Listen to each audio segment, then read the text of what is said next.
Welcome back to Dead Good Book Reviews. I'm Judith and you're watching another episode in my series, recapping and reviewing every single book in the main Animorphs series. Today we are reviewing Animorphs 34 and I'm very excited, not only because this is a Cassie book, but also because there is a Hawk-Bajir on the cover. Let's get excited. For those keeping an eye on timings, we're in September of 1999 and this book was ghostwritten by Marissa Metz, who is the person who wrote the impromptu alien brain surgery book that we got to earlier, so I'm excited. Standard Animorphs opening, the world is being taken over by slugs, you could be next, but don't worry, these teenagers are working on it. We're kicking off this book with Rachel and Cassie on their own secret solo mission outside an old Victorian house with one light on in one of the upstairs windows. Rachel points out that this plan is insane. Most Animorphs' plans are. Rachel uses her Catmorph to get inside the house while Cassie goes to Rat, giving Rachel a little bit of time to get a handle on the Catmorph first, for obvious reasons. They scurry across the lawn and hop through the dog door into the house. They head upstairs to the room in the house where the light was on. And they see Cassie's math teacher grading papers. I'm saying math for the Americans. It's a maths teacher, let's be real. She leaves the room, they hide as she walks past, and they head in to retrieve Cassie's maths test, or rather, a piece of paper that Cassie accidentally turned in with her maths test that has a little bit of a doodle that says something along the lines of, Cassie heart Jake. I can kind of see why they wouldn't mention this mission to the others. In Animorph, Cassie heads home. I wondered if Jake ever did stupid stuff because he was daydreaming about me. We never talked about things like that. We'd never even used the L word to each other. That's what Rachel calls it. The L word. I take that word to mean a very different thing. But she does know that Jake loves her, even though they never, and I'm going to use her words, walk around groping each other. That being said, it would be nice to have some smooches that aren't just celebrations of being alive. She spots the barn and at the very same time spots a Hawk-Bajir sulking around. An individual Hawk-Bajir? Something's up. But no time to ponder the implications of a lone Hawk-Bajir, she's swooping down, aiming for the eyes. At the very last second she manages to pull up because she's realised it's Jarahami, one of the few free Hawk-Bajir living on Earth. She demorphs as fast as she can and asks him, what on earth are you doing away from the safety of the Hawk-Bajir colony? Need help, Jarrah answered. Toby said, father, get human friends. Bring. Jarahami says that an alien has come to the Hawk-Bajir Valley, not a Yik, not a Taxon, it's an Arn. The Arn are the creatures that made the Hawk-Bajir, engineered them. An Arn? On Earth? Here? Why? That's the question. What's he up to? Rachel wondered. He had to come. Star Wars The Phantom Menace isn't coming out on DVD there for like 2 years. He buys up a bunch of copies here, takes them home, makes a fortune. Of course Marco likes The Phantom Menace. In case it's not clear, some time has passed, everyone is in Birdmore flapping off to meet the Hawk-Bajir. So we need to address this now. A lot of this book is going to be pulling from information from the spin-offs. I'll put the cover up here of the one that I think this is pulling from. I'm still not planning on reading them, at least not until this series is done. We'll get everything we need out of this, I promise. Just if I say some things that you're like, well, that would be obvious if you'd read the spin-offs, I don't want to hear it. I don't want to know. You can't make me, you're not my real dad. But anyway, apparently there was some kind of big disaster on the Arn homeworld a long time ago, and they needed lots of trees to fix it, so they generated the Hawk-Bajir, they made the Hawk-Bajir who would tend the trees and sort of be kind of like slaves to the Arn. It's great, it's fine, nothing terrible about that. And then the Yiks turn up and they convert the nice, gentle, forest bark-eating Hawk-Bajir into killing machines. But anyway, they've made it to the Hawk-Bajir colony, and everyone's there to meet the Animorphs. So they go and see the Arn, who is gathered in the middle of the Hawk-Bajir. Cassie notices he has kind of dazzlingly glittery eyes. He also has 4 legs, 2 elongated arms, some short wings, and green skin. And on top of that, Cassie can see a deep sadness in his eyes. I am, oh dear, alien name, Quafiginivon.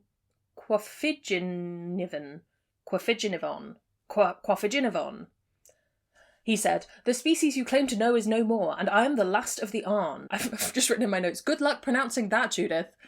Quafiginivon. Quafiginivon.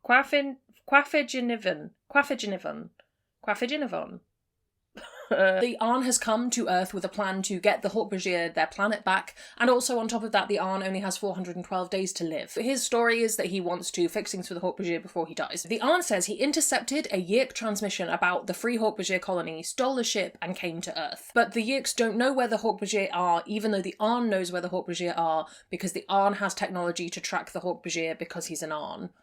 Right?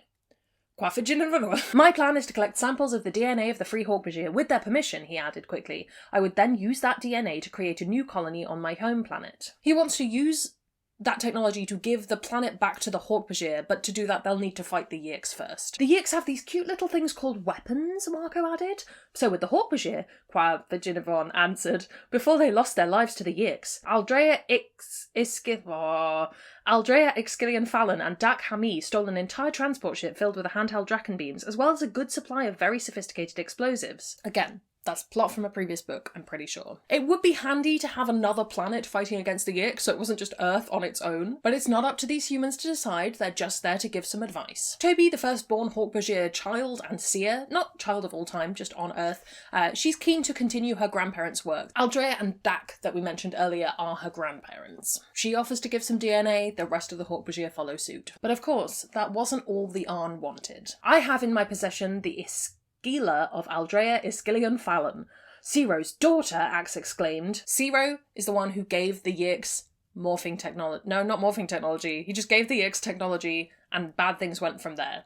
I remember things, mostly. The Iskeela is her stored brainwaves memory, sort of like impression of her in a jar. But to get her mind out to find the store of weapons, because obviously she must know where they are, they need a vessel to put her in. Receptacle mind. The phrase repeated itself in my head until it became nothing more than a jumble of sounds. An echo that felt important, but whose meaning I could not grasp. I felt that something crawling up your neck sensation that warns of disaster approaching. The tornado is coming, Auntie M. I have that moment in pretty much every Animorphs book, Cassie. I wouldn't worry too much. You've been fine so far. Traumatised, but fine. I'm sure this will go perfectly fine, and the Iskeela means they can communicate with her, get the weapons, be home in time for tea. The Arn even promises that the receptacle mind, whoever it is going to be totally fine. They're just a storage space for it for a while, and then she'll leave. Aldrea's Iskeela will be attracted to someone most like she was. Someone strong, fierce, independent, presumably female, Hawk-Bajir or Andalite, most likely, but I suppose she might gravitate towards a human, if such a human female existed. Oh, I think I know where one could be found, Marco said. Of course, Rachel immediately volunteers. Toby also volunteers, though in a slightly more humble way than Rachel, shall we say. There's a big discussion about whether or not they should do this, share their mind potentially with this person, but in the end, they know they're going to do it because it helps the Hawk-Bajir and it's screw you to the Yeerks, so why not? The Hawk-Bajir lead the Arn to a cave because all good things happen in caves, and Axe finally asks the all-important question of what happens if Aldrea doesn't feel like leaving the receptacle mind? Is there a way to force her out? The Arn says no, in not quite so few words. Toby turned to Axe. You only ask this because you don't trust Aldrea. As an Andalite, you mistrust anyone who would choose to permanently become Hawk-Bajir, she accused. Because Aldrea became a Nothet in Hawk-Bajir form. Again, previous book, it's fine. But Toby's right on the money. To Axe, the idea of wanting to permanently become a Hawk-Bajir when you could be an Andalite is madness. Andalites are not the most chill about so many different species. They're very above themselves, despite the fact that they have morphing powers and can turn into them. Interesting. I'm sure it's in other books. Again, a snippet from the Hawk-Bajir Chronicles to keep us up to speed. Once Aldrea learned of the virus, she was forced to choose between her own people and Dak Hamid, the Hawk-Bajir seer she had come to love. She chose Dak. She stayed in Hawk-Bajir morph until the change became permanent. Aldrea and Dak vowed to fight both the Yeerks and the Andalites. They died keeping this vow.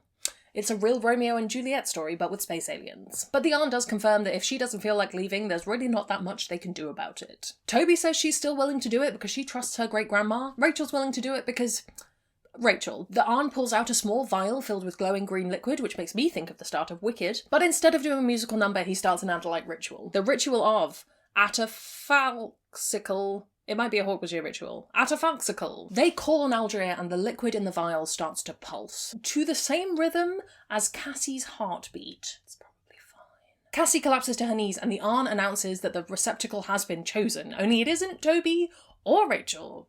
It's Cassie. Will you accept the Iskeela? Quafinigivon repeated. Quafiginivon repeated, his voice echoing in the cave. No, Jake snapped, but there was only one answer I could give. Yes. Cassie, of course, has had someone taking over her mind before. She's both been a Yeerk and had a Yeerk in her head, but this doesn't feel like that. Have you ever been taking a test and totally blanked? You read a question, you know the answer, you memorised it when you were studying, but you just can't get to it. It's like there's a wall in your brain separating you from the information. That's how I felt now, and the wall was enormous, high and long and solid. And who's on the other side of that wall? It must be Aldrea. Cassie tries to talk to Aldrea inside her own head, but it doesn't seem to be working until she mentions the Arn, and then she yells back, Arn?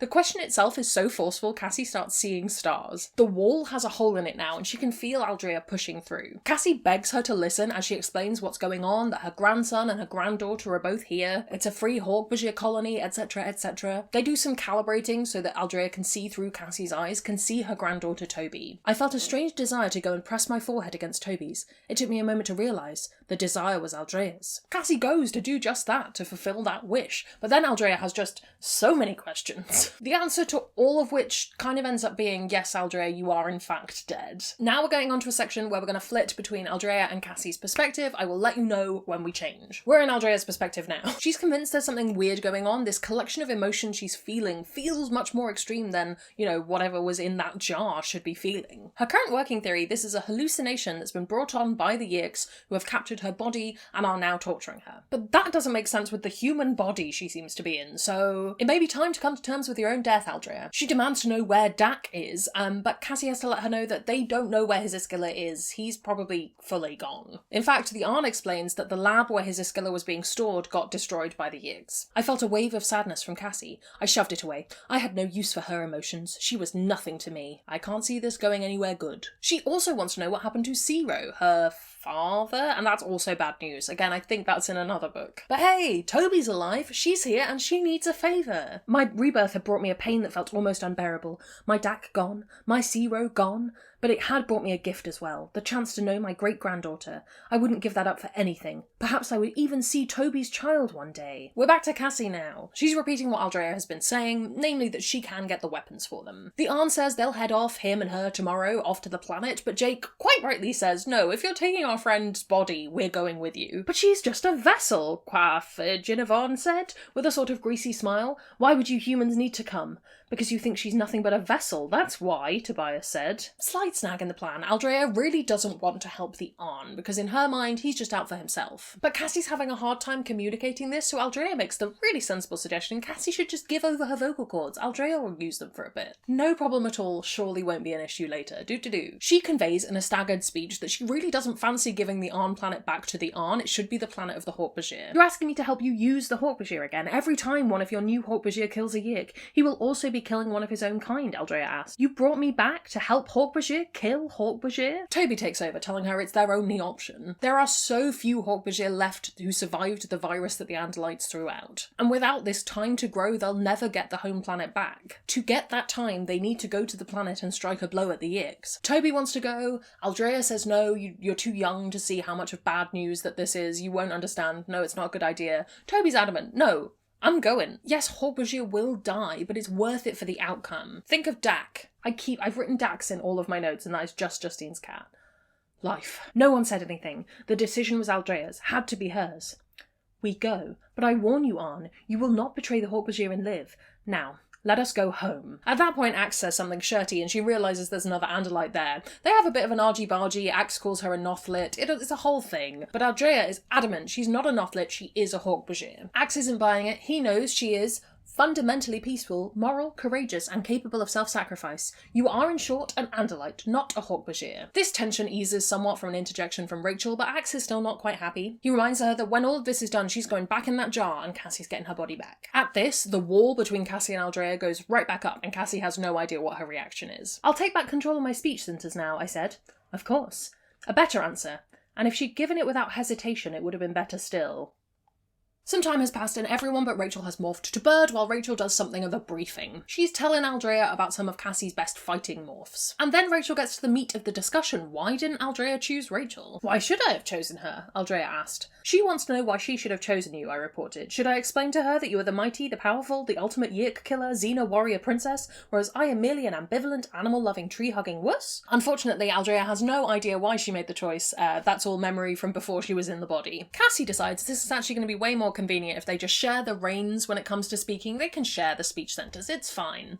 The bins are just being taken away, so we're going to take a moment. Bin break, bin break. Aldrea talks about how at first she wasn't sure how she was meant to fight in this puny human body, but it seems like these guys have got the morphing down. Aldrea manages to morph to wolf despite initial resistance from Cassie, but Cassie lets go, lets Aldrea take over. They get to wolf form. She freaks out a little when Aldrea nearly runs them into a tree, but no, she needs to trust her. They need to share this. But what if something comes up that Aldrea can't manage? Cassie does a small scale test. Can she get the wolf's tail to wag? Can she take over to that degree? But it's hard work to even get the tail to to twitch, and not only that, but Aldrea notices and gets a little bit annoyed. Cassie begins to wonder if maybe Aldrea chose her because she was the weakest, an easy victim. Later on in the barn, and just as an aside, Marco is talking about trying to get the Chi, who is going to impersonate him while they are away in space, to ask a girl out on his behalf. Aldrea is very confused, so Cassie has to get her up to speed on the Chi situation. I felt impatience from Aldrea. The emotional wall between us was becoming more of a sieve. Her thoughts were still beyond my reach, but I could feel her now as a person more inside me than out.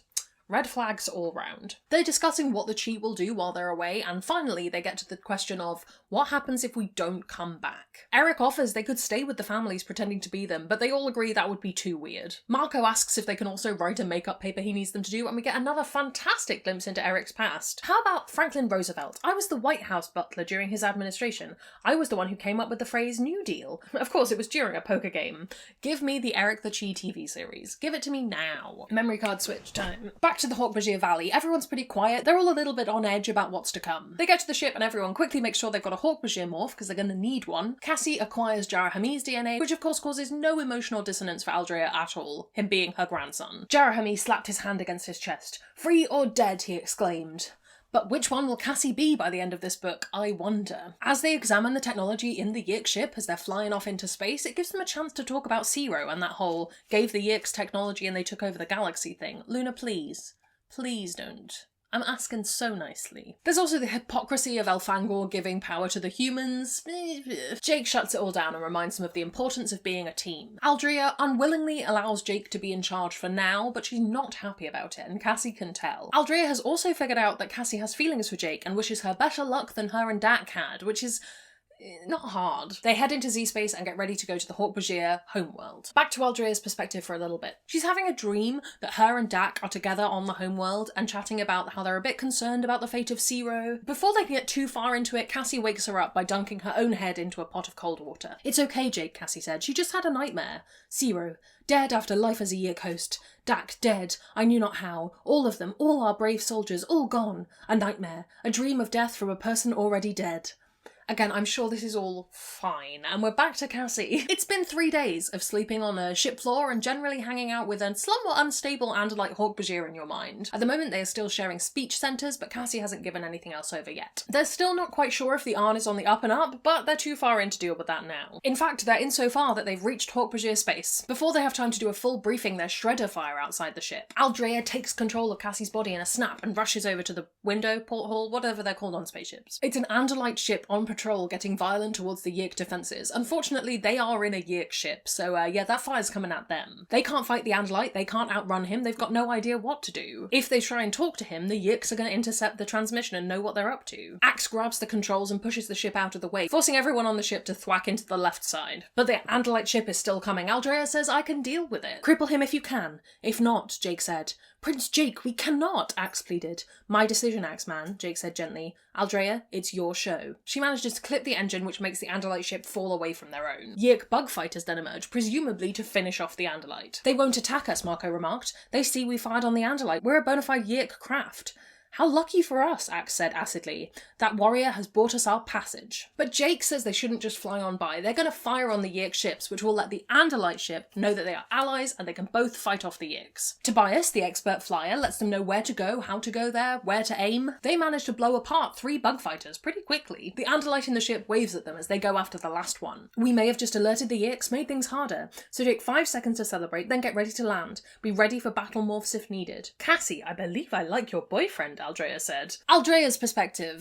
It is an emotional time flying down to Aldrea's home planet. But it does seem that the Yeerks on the surface have accepted that they are a Yeerk ship, they're not going to intercept them. Or Yeerk's hip, as I've written in my notes. She has a deep emotional moment when she sees how many of the trees that she loved and cared for have been taken down by the Yeerks. There are huge swaths of the planet with no trees left. And these are not insignificant trees. The largest of them were 2,000 feet tall. Aldrea asks Cassie to look away, but Cassie refuses. This is her first glimpse of the homeworld, and not only hers, it's Toby's first glimpse of their ancestral homeworld too. "I, who had never left, was back, and I would make the Yeerks pay, no matter the cost. I sensed the human Cassie reading my emotions, listening for clues. I was being careless. I closed my mind to her and sealed off my emotions.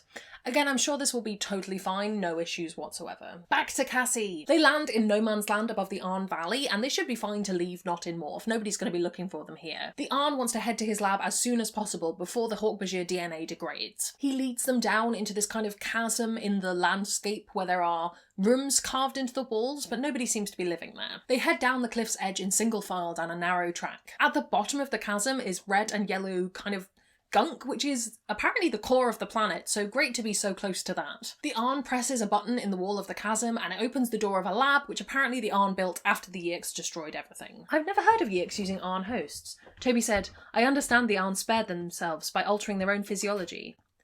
Go away, I need to film. Why? Toby said, I understood the Arn spared themselves by altering their own physiology. True seer, the Arn said. The Yeeks did not kill us in pursuit of hosts. It was a game, a sport. My people were exterminated, our culture destroyed because the Yeeks enjoyed using us for target practice. The Yeeks do suck. A lot. And we're back in Aldrea's perspective. We're going to flit about, it's fine. Everyone's keen to get this plan done so they can go home, but Aldrea says no, this is already Toby's home. She is home. If Toby wants to stay, that will be her call, the Nothlit Hawk said. You're calling him a Nothlit? You're a Nothlit.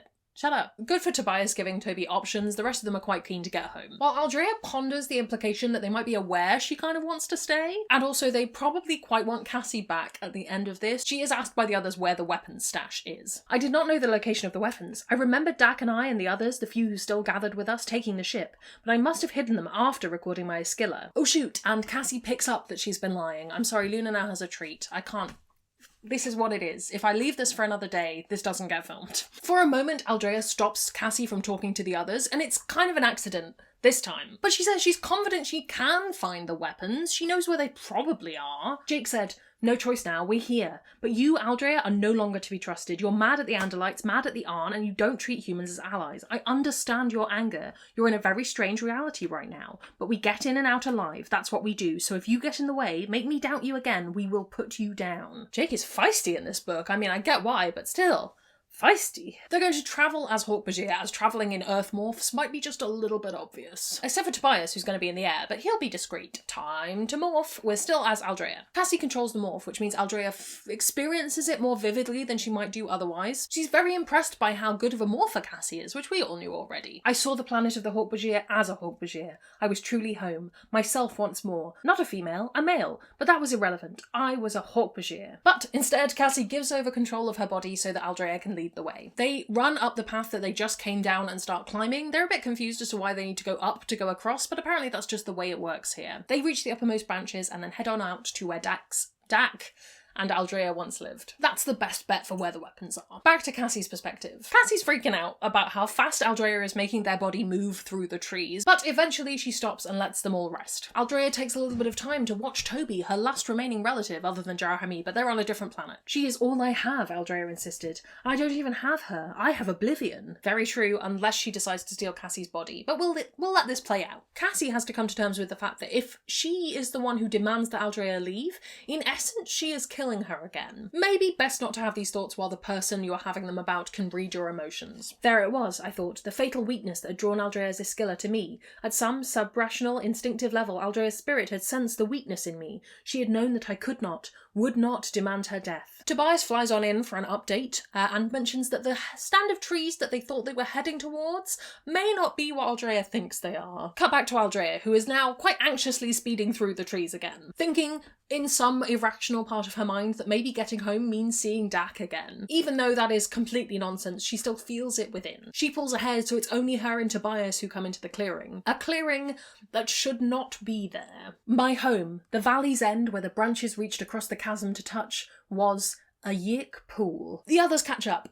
And there's not much to say. Aldrea realises that everything she thought she had, everything she knew, is gone, completely taken by the Yeeks. And left behind is what may be one of the biggest Yeek pools in existence. So she's looking out across where the Yeeks have used the trees from the clearing to create a dam in which to put the Yeek pool. And on one of the trees she sees a carving. She gets Tobias to look at it and he sees that it's graffiti, it's an Andalite character and a Hawk-Bajir character together. The letters A and D, Aldrea and Dak. That is where the weapons are, surely. That's their old home. Unfortunately, it happens to be a part of the dam, which will surely be quite heavily guarded. We mess with that tree, Marco said. The whole dam may come crashing down.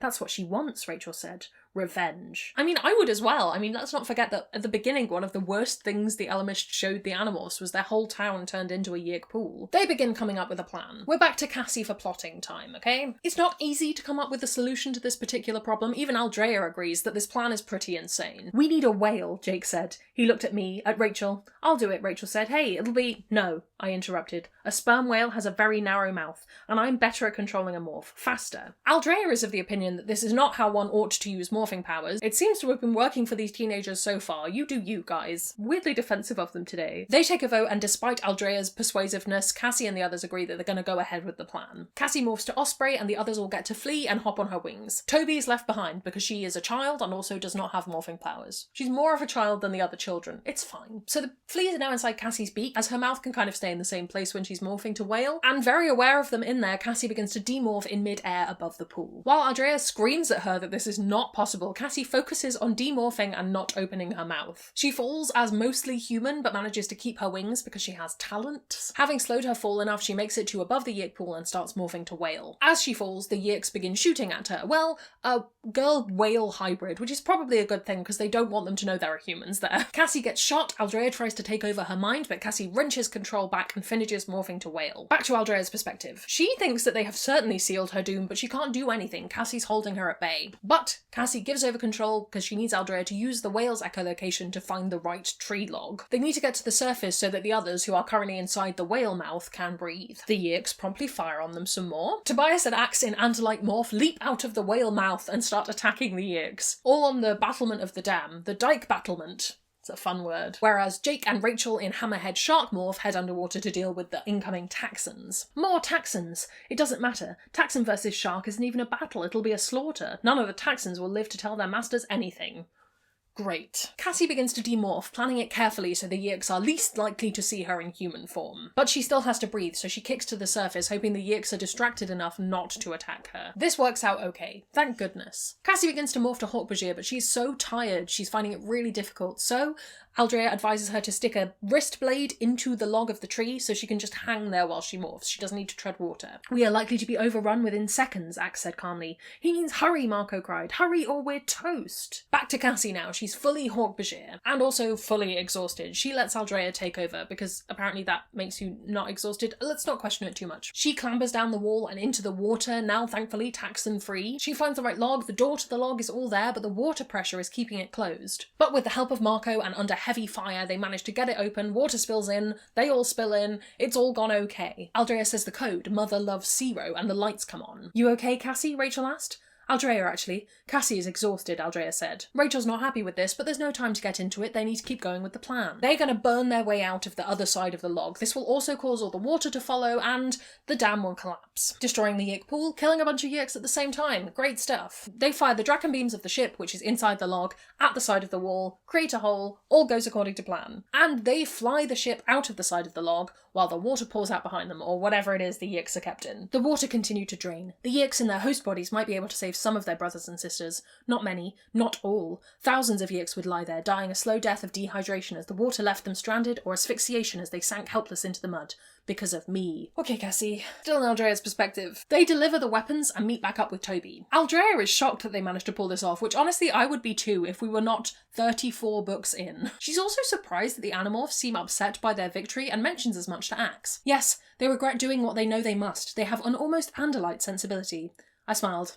I was going to say that they remind me of our Hawk-Bajir warriors who never forgave themselves for learning to kill. But here they are, planning to create more Hawk-Bajir who will be part of a war as well. But with Toby to lead them, maybe it would all be fine. Toby, in the meantime, while they've all been off doing this mission, has been learning from the Arn, and Aldrea remarks how similar to Dax she is when she first met him before he got corrupted by war. No, I said suddenly. No, Toby will not lead them. Her place is with her people on Earth. Someone, some part of Dak and Zero and me will survive to do something besides fighting a war. And after all of this umming and ahhing, it seems like maybe Aldrea does know that this is her time. But how can she leave when Toby's all she had left? No, Aldrea, that's not all that's left, Cassie said. You didn't stop the Yeerks, but you slowed them, and that gave humans time. Now we may not stop them, but we too will fight and delay and weaken them, and someday, somewhere, they will be stopped. And of course, there's the joy of Toby. a Hork-Bajir leading her people into freedom. And final mystery to clear up, why did the Esquilla go to Cassie? Don't you know? Even now, the Esquilla is drawn to a mind that reflects it, and I like to think that even the inchoate, non-conscious version of me was honourable enough to know that I might be tempted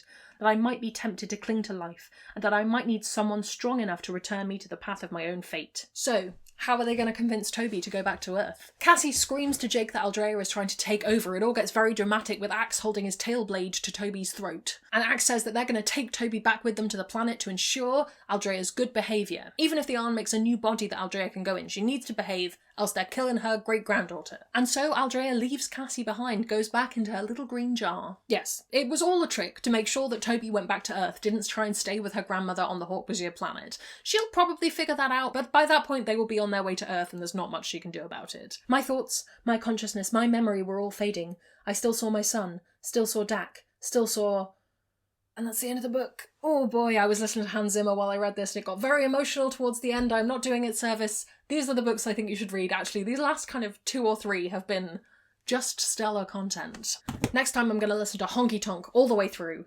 That's a lie. I've already got most of the way through Animorphs 35 and it is, not honky tonk worthy, shall we say. Right, well, I'm very glad that we got to go to space again. The ones where we go to space are some of my absolute favourites because it's just nonsensical and also space. It's great. As ever, please do subscribe to this channel and like this video if you liked it and you would like more. We have quite a lot more to go, but we are at the end of Animorphs April now, so that's great. I think we're going to have a week's break and then Animorphs 35 will be the week after this one. Fantastic, as in May. It's fine. It's fine. So if you would like to chat Animorphs in the meantime, you can check out my Discord, which is linked below. We have a dedicated Animorphs channel. Thank you so much for watching. That's all from me, and I will see you in the next one. It's gonna be some bloopers now. Luna, if we could maybe not. Thank you. Maybe take it downstairs? These videos are cursed. He just needs to fight the Isilla. Is it Aldrea or Adrea? I have 2 in my notes. Cassie falls to her knees and can't... Oh my goodness. At the moment they are still sharing... Why can't I talk? Cassie begins to mock to Hork-Bajir.